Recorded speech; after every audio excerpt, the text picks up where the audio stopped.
So what I'd like to speak to you about today is a fairly interesting topic, and it's a very topical topic relating to cryptocurrencies. What is a cryptocurrency? It sounds like a very strange word, but in recent years, in the last couple of years, it's become a fairly large or fairly big driving force on the internet. You often hear stories relating to the use of bitcoins or the use of litecoins. There's even some more slightly esoteric ones like neon coins. But essentially, it's a type of virtual currency that is used as a medium of exchange on the internet, and it's based on cryptographic principles, making use of cryptographic hashes, making use of public-private key cryptography, making use of distributed networks in order to create a very secure system that allows you to transact on the internet.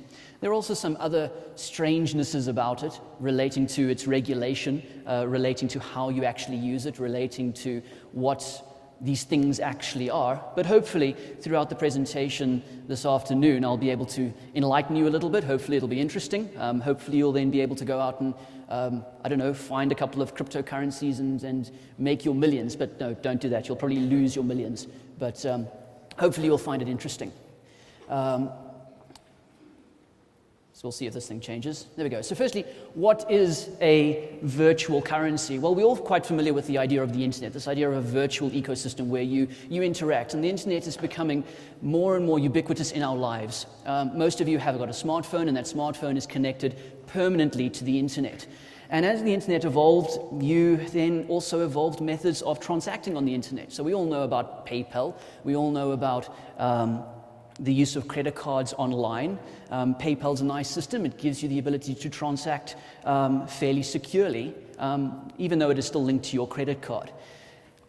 A virtual currency, a complete cryptocurrency, same sort of idea. It gives you this mechanism to exchange or transact online, but it is based using slightly different principles, It can be used in real life transactions. You can quite easily buy something over the internet for a Bitcoin, which actually doesn't really exist, but you can still spend with it, which is a little bit strange.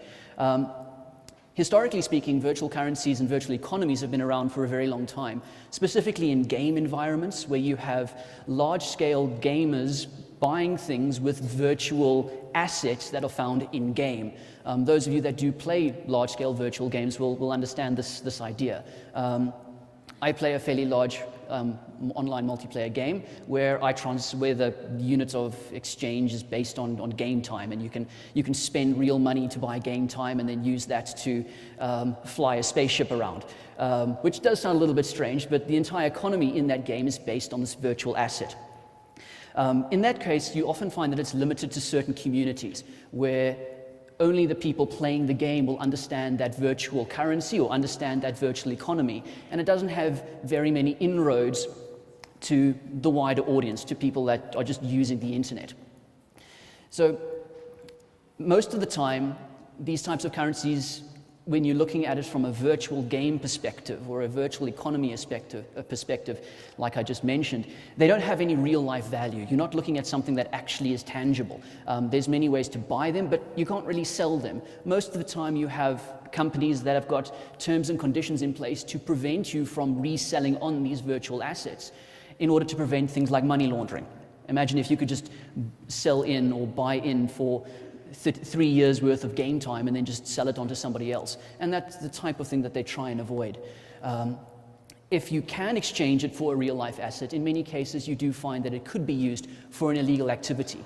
And that's something that you do want to try and avoid. You don't want to have people buying strange things on the internet.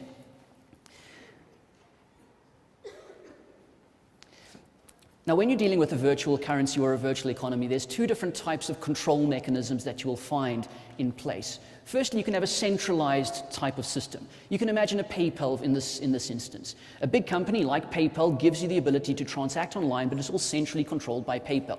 If you imagine a game economy, it's all centrally controlled by the game economy. The other option that you have is when you're dealing with a decentralized system. The problems you can experience with a centralized system is that you do have a single point of failure. If for some reason PayPal went bankrupt, you would then lose whatever you had invested in PayPal at the time. Decentralized networks or decentralized systems work in a slightly different way. Instead of having a single regulated authority or a single point of failure, a single company that controls the entire thing, you deal with a group of peers that connect together, essentially a system of computers that are all connected together, acting as peers, which are used to facilitate the transactions that are occurring or facilitate the economy that's evolving around this currency.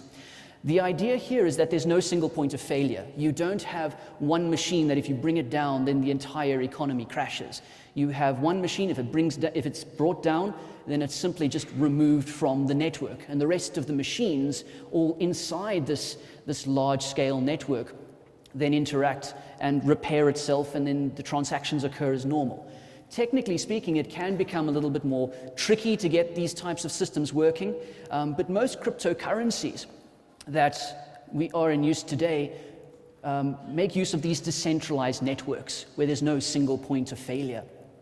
That's all very well and good, but there are many different types of cryptocurrencies that are making the news nowadays. I allowed myself one animation in this presentation, and that was that. I wasn't supposed to jump all the way to the end, but you saw a whole bunch of different icons popping up on the screen there.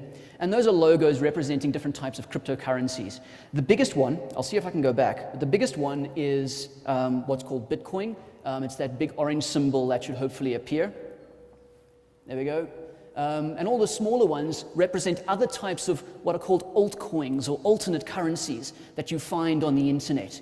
The one in gray is called a Litecoin, which is a slightly different mechanism for creating a cryptocurrency. But most of the news surrounds the idea of a Bitcoin. You will find that all of these smaller currencies do also inherit the attributes of the originator, which would be the Bitcoin. So let's explore that a little bit more. Bitcoin, what is a Bitcoin? It's all very well and good talking about it or reading about it in the news, but what actually is it? Well, it was a system created in 2009 by somebody. There is a pseudonym associated with the creator, but we don't actually know who this person is. There's been some speculation on who the creator of the system actually is. But it's a decentralized peer-to-peer network that facilitates online transactions through the use of what are called bitcoins. Bitcoins have a currency value associated with them. Currently, one bitcoin is worth about 6,600 Rand.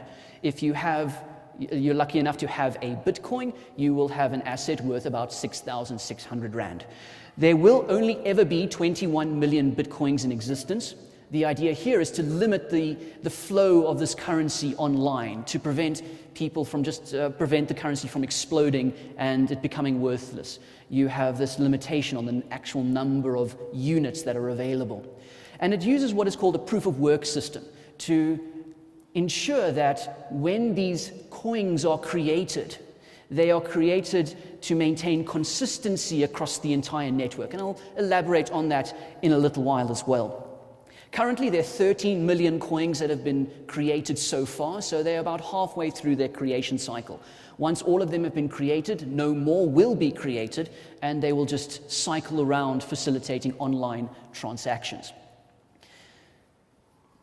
Okay, so transactions that are done on a Bitcoin network or any of these peer-to-peer coin networks are completely public, which is a bit strange. For most of us, we like to keep our financial transactions hidden, but all of the transactions on these networks are stored in a distributed database. It's essentially a database that is stored across all of these peers that I spoke about earlier. They're stored in a publicly accessible format that anybody can observe to see where information or where this currency is flowing.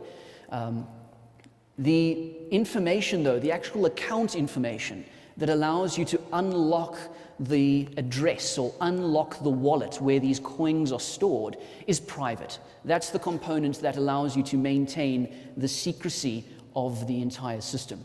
When you want to move funds from one person to another person, all you do is you prove ownership of your coin and you specify that it must go then to another person. That's done through a system of transactions that you can create. Thankfully, though, it's all wrapped up in a very nice GUI, a graphical user interface that allows us to interact with this type of system in a nice, convenient way.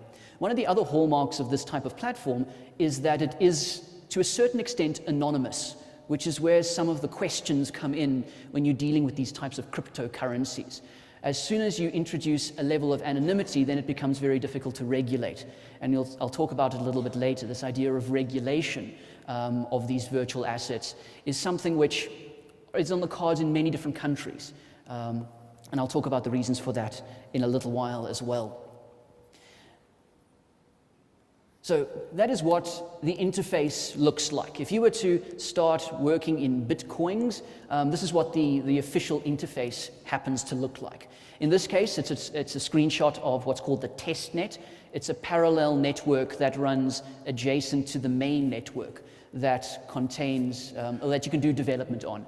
In this case, you can see that apparently I've got 7.18 test Bitcoins inside this interface. But that's completely meaningless. The reason for these test coins is to have something that's got absolutely no value. So you can do development, or you can create programs that use the actual network. But if you were going to interact with these Bitcoins, this would be your first point of interaction. You would download this client, and it would then allow you to transact online.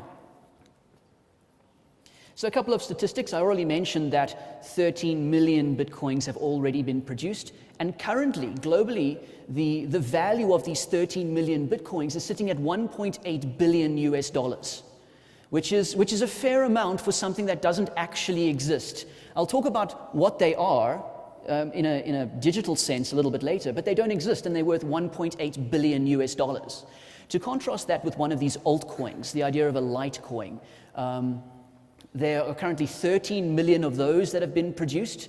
It runs completely parallel to this Bitcoin system. It currently has a market value of 272 million US dollars. And that's just the two that I've identified here. If you imagine back to that picture I showed you earlier, all of those smaller coins also have associated values, some ranging in the region of thousands of US dollars, other ranging to millions of US dollars. So collectively speaking, it's a fairly large market for something that doesn't actually exist. And that's one of the running jokes when you talk about Bitcoins and how they actually transact online. Litecoin, maybe just to elaborate on that a little bit, what it does is a variant of the main Bitcoin network. It uses a slightly different system to create the transactions. And the idea was that it's a system which is slightly more resistant to being solved. And I'll speak about that and elaborate on that in a little while as well. With any of these cryptocurrencies, and hopefully I've given you now an introduction to what they are, there's a couple of different technologies which you find that are used to create these networks. Firstly, decentralized peer-to-peer networks. You have cryptographic hashing, which is another component. It provides what is called the proof of work system. And you also have asymmetric encryption, or public-private key encryption, that is used to provide proof of ownership, that allows you to prove you actually own one of these virtual assets that doesn't exist. I'm still not sure how you can own something that doesn't exist, but you can. So let's have a look then at some of the concepts that we'll elaborate on throughout this presentation. Firstly, the idea of a transaction, the basic unit that allows you to move information or move these funds from one person to another person. Associated with that is the idea of a block, which I'll also talk about very briefly. The idea of a miner, which is something very closely related to these types of networks. You will often hear people talking about miners creating your coins, and I'll describe what that's actually about. And then also the idea of a proof of work system and what that means for the entire network as a whole. So firstly, I've already mentioned the idea of a peer-to-peer network. Most of us have interacted with a peer-to-peer network in some way. BitTorrent is a good example of a peer-to-peer network. And some of you have used it for purely legal file sharing purposes, I'm sure. But it's a decentralized network where people connect together to share files in the case of a BitTorrent. Bitcoins work in the same way. It's a decentralized network where individual machines all connect together to solve or provide a method of transacting. The idea here is that there is no single point of failure, and that in order for any action to occur, all of the nodes or all of the peers or all of the clients have to agree on a certain transaction or have to agree on an action. If they don't agree, then the associated action won't happen. And that's the way, in that way, you gain a level of confidence in these types of peer-to-peer networks. I am simplifying it a little bit. You do find that the actual descriptions tend to be a bit more complicated, but hopefully it gives you a good idea of how these types of networks are structured. This would be a very bad graphical example of a peer-to-peer network. You'll see that there's no central server that you have to connect to. It's just a bunch of clients that are all connected together. If one of those links fail, hopefully there's a connection to another client that can then facilitate the rest of the transactions. Now, in the case of these virtual cryptocurrencies, I've already mentioned that they are there to facilitate the flow of transactions or to be able to transact online. When you want to transfer funds from one person to another person, you simply broadcast your transaction through the network, through this collection of peers. Eventually, it'll be picked up by what is called a miner. I'll speak about those in a little while. And it'll be included in what's called a block. A block is a component of that distributed database I spoke about a little bit earlier. Only valid transactions are included or broadcast across this network, which then speaks to the agreement I spoke about in the previous slide. If you were a malicious party and you tried to manipulate a transaction, it would just be rejected by all of the peers on the network. The second aspect, which is fairly important, is the idea of a cryptographic hash. And many of us have interacted with this in some way. You might not have realized it, but cryptographic hashing plays a very important role in how we interact online. And this is an example of that. SHA-256 is an algorithm that performs cryptographic hashing. And essentially, it's a very easy idea. You give it an input, and it gives you a unique output. Here is a very silly example, hello world. I've represented that as a collection of bytes, which is just a collection of characters, the internal representation of each of those characters, HELLOWORLD. If I pass that through this SHA-256 algorithm, what I will get out is that long string of numbers you see on the bottom of the slide. And if I change a single character in that hello world up at the top, that string of characters you see at the bottom would be completely different. And that's how these cryptographic functions work. And in order to provide a method of proving transactions on these with these cryptocurrencies, it uses this idea of providing a cryptographic hash for each of the transactions that are occurring.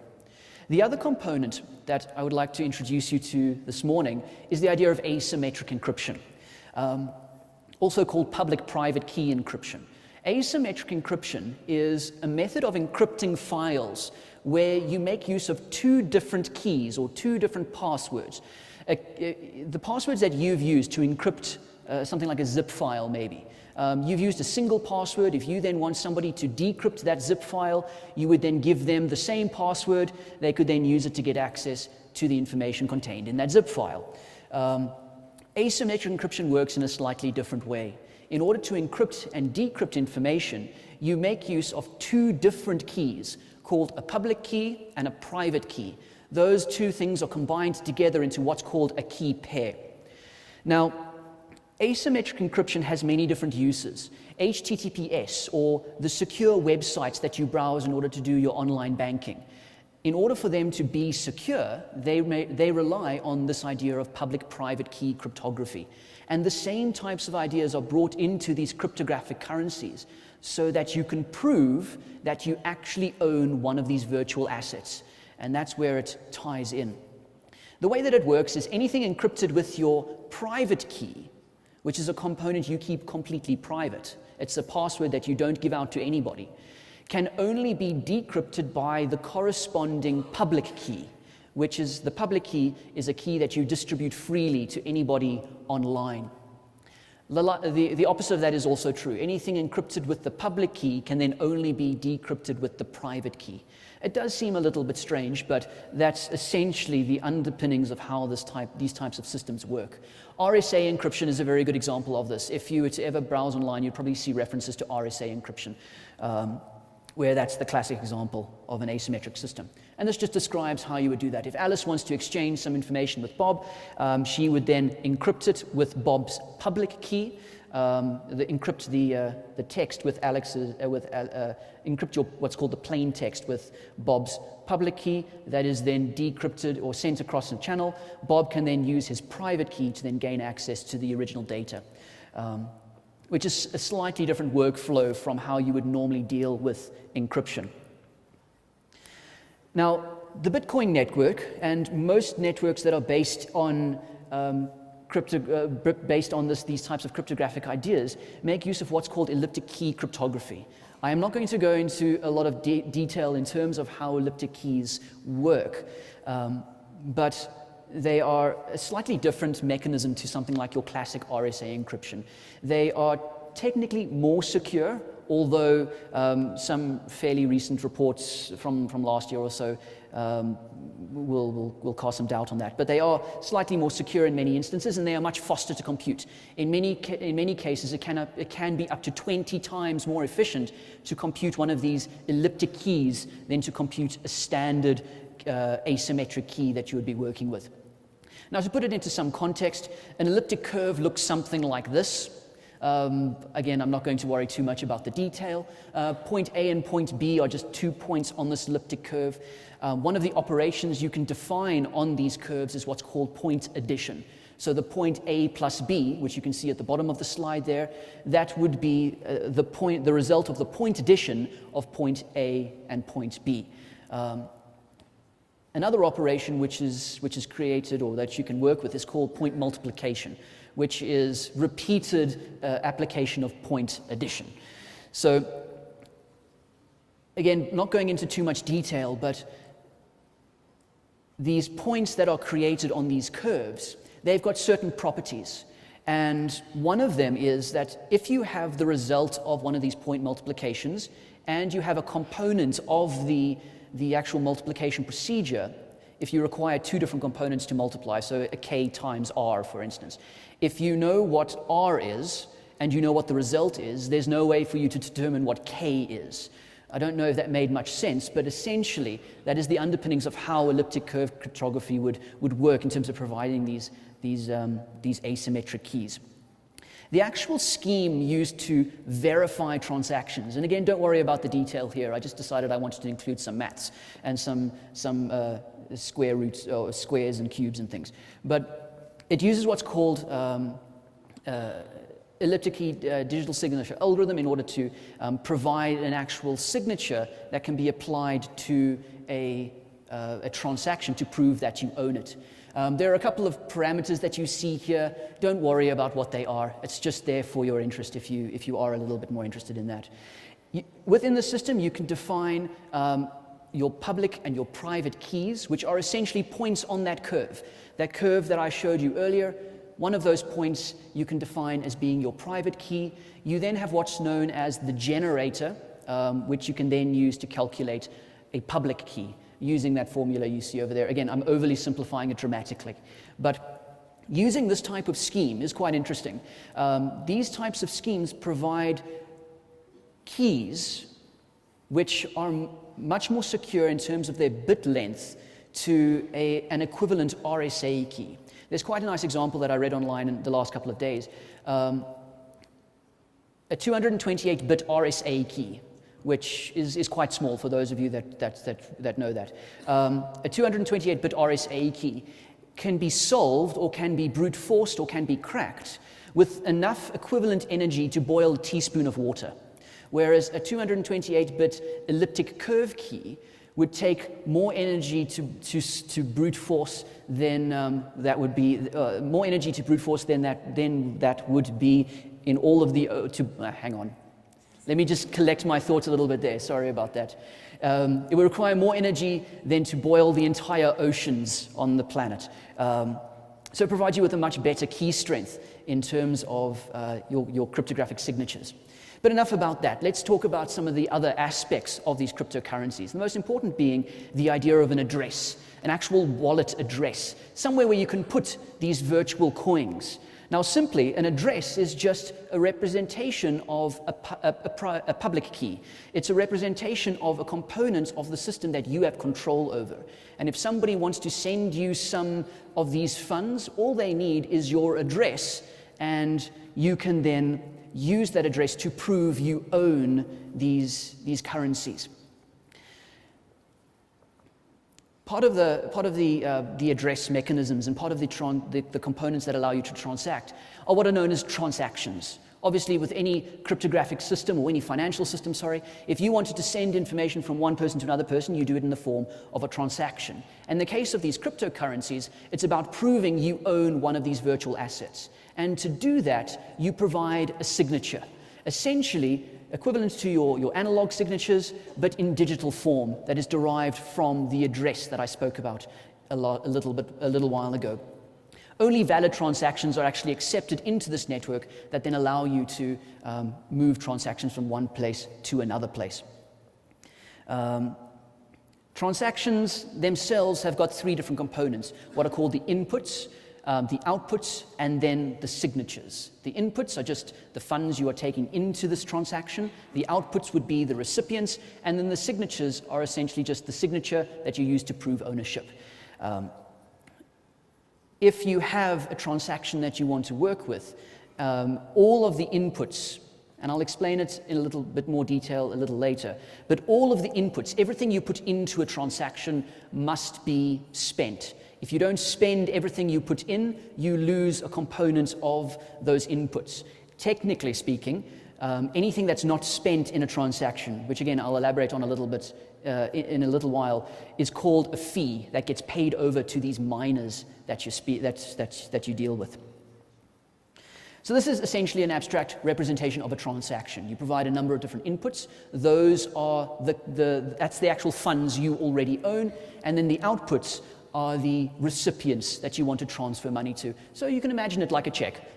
You provide a representation of how much you want to transact, who the recipient is, and then you simply just sign it in order to validate the transaction on the network. I've provided some numbers just to illustrate the concepts. If you input 2 of these units and you outputted 0.9999 of these units, the remainder, which would be 0.0001 unit, would be the fee, and that fee is then sent to the miner or sent to the person that facilitates the inclusion of this transaction over the network. I'll get to some more interesting pictures in a while, so the text hopefully will finish soon. But the other fundamental component of these transactions, and something that hopefully I can explain in a little bit more detail, is the idea of a block. And essentially a block is that component of the distributed database. It's the place where you have all of the transactions that have occurred globally. Currently, the total size of all of the blocks on the Bitcoin network are sitting at 25 gigabytes, which if you were to download would be a fairly substantial download for most of us in this country, but it's a complete record of all valid transactions that have occurred. These blocks are created through a process called mining. It relates to the transactions that you create. Those transactions that I spoke about earlier, they get sent to these miners, which are people that are essentially using their computing power to solve a cryptographic problem. Once those transactions and those transactions have been included in a valid block, it's then included in what's known as the blockchain. The blockchain is then the actual database. It's the name of the database that is found online. So a couple of descriptions of what you can find if you looked at the underlying mechanisms used to create these networks. The first of those, this is an example of what a block actually looks like. If you were to open up the network and you were to look at the fundamental components of this network, this would be what the block actually looks like. You've got a collection of numbers, and each of those numbers represents a component of this block of transactions. This, incidentally, it relates to what's called block 309,746. It was created on the 7th of the 8th at 8 o'clock in the morning. It contains 675 transactions, and its total value is 898 bitcoins. And if you multiply that by 6,000, you can get the rand value of what this block is actually worth. Now, obviously, there's not one person that owns all of these coins, but it represents all of the transactions that took place at about that time, at about 8:30 on the 8th of July. But that's essentially what the block looks like. The components which are important and which you might hear spoken about online is the one is called the Merkle root, which again is, I'm not going to go into too much detail, but it's a representation of all of the transactions stored inside this block, and then what's called the difficulty. And that relates to this proof of work system, which is dynamic and changes over time to make sure that you can generate these blocks in a way which is with increasing difficulty as the network ages. So this is essentially a description of what this cryptographic proof of work is that I spoke about earlier. These block headers that you saw on the previous slide, they are passed through 2 rounds of the SHA-256 algorithm to obtain what's called a block hash. And the block hash looks something like this. If you take that original string of numbers that I gave you a little bit earlier, and you append to that a number, that item highlighted in orange, that's called a nonce. That orange number is unique to that string of characters you see above, such that when you pass it through 2 rounds of SHA-256, you obtain one of these unique outputs that has a certain number of zeros in front of it. Now, that's actually a fairly difficult problem to solve. That's not something you can just do.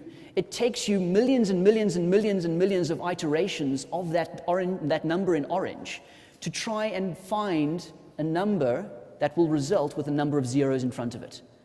And that's why these cryptographic networks are essentially secure. They require a proof that is very, very difficult to compute. And in order to compute that, you actually have to now do it with specialized hardware. It's not possible to do it on a computer anymore. In the early days, in 2009, you could fire up your computer, you could make it mine these bitcoins, and you could very easily produce maybe 2, maybe 3, maybe 4, maybe 100 bitcoins. There's stories of people in the very early days mining or creating 7,000 bitcoins, thinking they were rubbish, throwing the computer away. I'll show you a graph a little bit later, but then in 2012, at the end of 2012, when the price of a Bitcoin soared to 10,000 Rand per Bitcoin, they went to try and go find their machine where they had 7,000 Bitcoins that they'd mined in 2009. But nowadays, with the number of people using the system, it's become more and more difficult, and you do need to have specialized hardware in order to create this type of hash at the end of the day. But those zeros, that refers to the difficulty. The more zeros, the more difficult. The less zeros, the less difficult. And only blocks that have got required difficulty will be included inside this blockchain. The difficulty number itself is increased every 2,000 blocks. So once enough transactions have occurred, it becomes more difficult. Once more transactions have occurred, it becomes more difficult, and so on, essentially making it as future-proof as it can be. Now, mining. I've spoken about mining a couple of times, and mining is actually where the money is.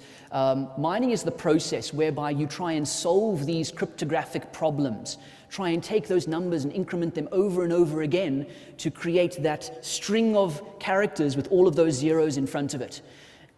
And essentially, it is processing those nonce values over and over again. Just to go back quickly, those numbers highlighted in orange, there's about 4 billion different possibilities there. And those 4 billion different possibilities might not converge on a number that a result that actually has a number of zeros after it. So you do have to churn through a lot of numbers in order to try and solve this problem.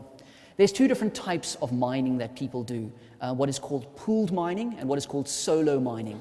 Pooled mining is essentially getting everybody to donate their computing time together into one big system that can churn through millions and millions of numbers to try and solve these problems. Solo mining is when you try and do it all on your own. You plug your computer onto the Bitcoin network, you tell it to start mining, and you hope that in maybe 2,000 years you might converge on a solution. Essentially, it's like trying to win the lottery. You may or may not win, you may or may not solve one of these blocks. But what is the incentive? Well, I've spoken a lot about these transactions, and I've spoken a lot about these blocks. And I've also spoken about coins being created.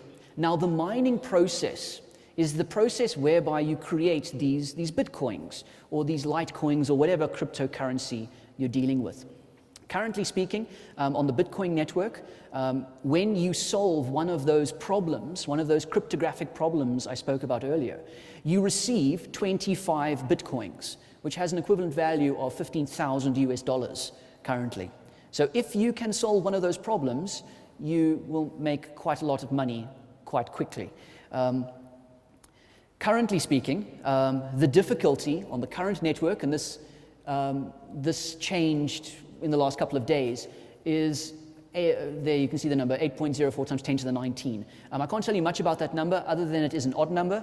It's a prime number. It's got 20 digits in it. That's the number of hashes that you would have to do by yourself in order to try and solve one of these blocks, which is infeasible to try and do by yourself. If you can do 1 trillion hashes a second, 1 trillion of these operations to try and solve one of these blocks, it will take you 900 days to try and converge on a solution and get that $15,000. But obviously, that's not going to happen, and you probably will run out, the universe will probably run out before you can actually get that, before you can solve that block. Pooled mining, maybe just to go back a little bit, if you're in a situation like that, what you do is you hook your computer up to a network of other people, and collectively you try and solve this problem. If you contribute to the problem, you then get a portion of that 25 Bitcoin reward, and it's in the region of $1, $2, maybe 50 American cents at a time that you can get. But people do it because over time they might get more and more money out of it. Solo mining, you're dealing with a situation where you're just trying it on your own. So what does a mining device actually look like? Well, there's a couple of them. The one that you see on the side was originally what people were using, GPUs, graphics cards, and they had rigs that looked like that. There you can see a whole bunch of them connected together. That probably sucks more power than is actually feasible, more power than you'd make from your 15,000 US dollars. They then moved into what was known as field programmable gate arrays in order to do this mining process to try and solve these problems. They're now moving to what are called application-specific integrated circuits. That data center component that you see there, that system has an estimated capacity of 51 trillion hashes a second, and it's probably making about $800 a day for whoever owns that. And that's at current rates. They were making a profit long before it was worth $800 a day. This is just a description of these mining pools, people that are involved in mining and creating these bitcoins. The largest pool is known as gigahash.io. It currently can hash at 30% of the entire network capacity. There are other smaller networks as well. There are a couple of dangers to these pooled networks, but it represents the total hashing capacity of the Bitcoin network. Currently, the biggest contributor can hash at 48 petahashes per second, which is 1 petahash is 1 quadrillion hashes a second. It's 1,000 trillion, which is ridiculous. And that's just people contributing their PC power to solving these problems and trying to make a quick buck out of it. Now the blockchain. The idea of the miner is to try and solve the blockchain, and to do that, they solve these cryptographic problems. The blockchain consists of a number of different components. Each of the blocks are chained together, and only transactions that appear in the longest chain are considered to be valid. Any other transaction that is found in what are known as orphan chains aren't valid. They are rejected by the network. And this is essentially the internal representation of what this distributed database that I spoke about looks like. As I mentioned, it's about 25 gigs big now if you wanted to download it yourself. The other aspect of it is, how do you get your money into this? All fine, very well and good. I've spoken about bitcoins and I've spoken about online transactions, that are anonymous, but how do I actually get my money into this? Well, you do that through what are called exchanges. There are websites that will allow you to exchange real life money for this virtual nothing. There are a couple of big ones. Bitstamp is the largest of them. It handles most of the transactions to translate real money into virtual assets. Another one is BTCE is another example of that. You can see their trading prices. They were trading at $589 per Bitcoin when I took the screenshot. There is a local one, so if you do want to buy Bitcoins in South African rands, you can go visit them. They were currently selling. Yesterday when I took that screenshot, it was at 6,800 Rand per Bitcoin. Currently this morning it was at 6,600 Rand per Bitcoin. But you do have a local exchange, and people are transacting on it at a rate of about 20 Bitcoins per day locally. Now a couple of graphs that just explain the state of the network. This is just a description of the hashing power, the number of people essentially contributing to the system over time. It's presented on a log scale since 2009, and you can see a fairly rapid increase over the last year relating to the total power of this network in order to try and solve these problems. This is just a description of the same graph over the last 2 years, again following a log scale, and you can see there's essentially exponential growth of this network over time. As it's getting more and more popular, more and more people are trying to get onto the bandwagon to get a quick buck out of it. And you could probably, provided your initial outlay, you could probably make a good 6,000 Rand in a month or so if you had enough money to have the initial outlay. It is possible. This is just a measure of the difficulty over time. I mentioned it earlier, when the transactions become more and more difficult to solve, or the blocks become more and more difficult to solve. And this is just a description of how difficult it is becoming over time, again, presented in a log scale. What the network tries to do is it dynamically adjusts this value so that it will only be producing 10 blocks a minute. It doesn't want to try and produce 10 blocks an hour, not 10 blocks a minute, 10 blocks an hour. It doesn't want to try and produce more than that. Otherwise, the value of these virtual assets just decrease dramatically. This is a description of the exchange value, which is probably the most interesting, how much these things were actually worth. You can see at their height, it was worth well over $1,000 US. Currently, it's sitting at about $600 US. I've included a couple of notable events that have occurred which have caused this network to crash and gain over time. The largest accounts, again, just out of interest, the person that's got the most money is currently sitting with a value of about $90 million US, which is a crazy amount. We don't know who this is. It's all publicly available information, but whoever they are, they're sitting with $90 million US in their account. Essentially, because of the anonymous nature of this network, you can't determine who that person is, but you can certainly see their balance, and you can see how wealthy they may or not be in something that doesn't really exist, which again sounds a little bit strange. But they've got $90 million US. There are a couple of problems to this network. It all sounds very grand, the fact that somebody's got $90 million US, or you can very easily make 15,000 US. But there are a couple of problems. The biggest one being that if somebody gets control of all of the hashing power, this ability to create and solve these cryptographic problems, if they're able to obtain more than 51% of the total hashing capacity, they could approve transactions, any transactions they wanted, with complete disregard for any of the signatures that you may have appended to them. There is no real way to regulate this because it is completely anonymous. You can't really regulate these assets. You can't really track their movements. You can track how they move between wallets, but you don't know where they are geographically. And the value fluctuates extremely wildly. It can be $1,000 one day and then $300 the next. People have made a lot of money in that way, but because of that wild fluctuation, it's very difficult to use it as a medium of exchange. And you often rely on dynamic systems to convert dollars into bitcoins and then back again so that you can transact. It is susceptible, the network itself is susceptible to distributed denial of service attacks in some way. There was a fairly widely publicized one where it used what was a problem, not a problem, but something called transaction malleability in order to cause more transactions to be approved than it needed to be. Also, you can create what are known as dust transactions, where essentially you just throw very small portions of Bitcoins at people, and it never really gets accepted, but it clogs up the network.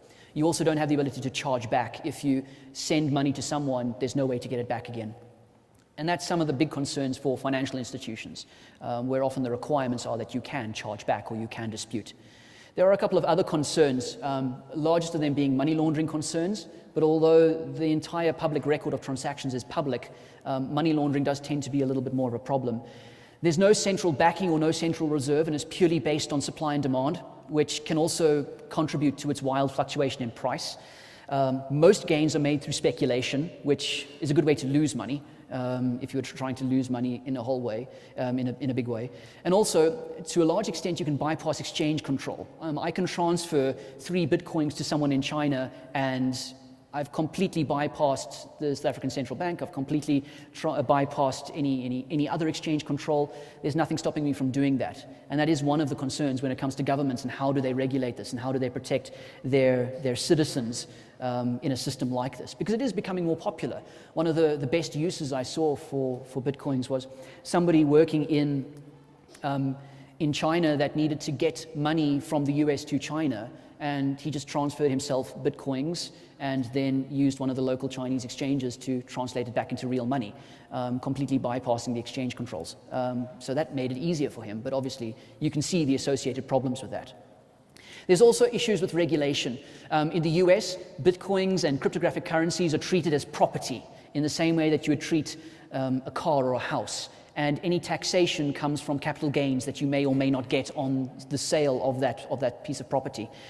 In China, companies are warned against transacting against Bitcoins. It's not illegal, but it's questionable at best. And exchanges, these people that will exchange real-life currency for Bitcoins or for any other virtual assets, they're not allowed to hold bank accounts, which can make their ability to transact fairly limited. In South Africa, we currently have no real legislation, although it can't be treated as a currency. There is only one official currency, so you can't look at it in that way. Probably the sale of Bitcoins, the speculation is that it would fall under capital gains if you had to pay tax on it, but there certainly is no regulation for using these virtual assets. And there are South African companies that will accept Bitcoins as methods of payment, and I'll talk about that in 3 slides' time. Europe, it's treated differently in different countries, but in some countries it treats it as a unit of account, other countries it doesn't. It just depends on where you are in the EU. There are a couple of cases, the biggest one being what was called the Silk Road. This is an interesting one. The Silk Road was a system which was hidden on the internet. You could use it to buy anything, and by anything I mean anything. You could buy anything you wanted on the Silk Road. Eventually this network was taken down for the sale of illicit drugs, firearms, and so on. A whole bunch of these Bitcoins were seized by the FBI and then auctioned off in 2009. Sorry, I skipped a couple of slides there. The other notable incident was one of the largest exchanges went bankrupt, which caused a crash in the currency price. Takealot.com, those of you that use it in South Africa, they now accept Bitcoins as methods of payment. They announced in July, which is quite interesting. And also, locally speaking, Standard Bank also had an internal trial of a Bitcoin exchanging mechanism inside. It was limited to 8 staff members and never released, and the trial finished and they never released to the public. But it's interesting that a financial institution was going to be using it at the time.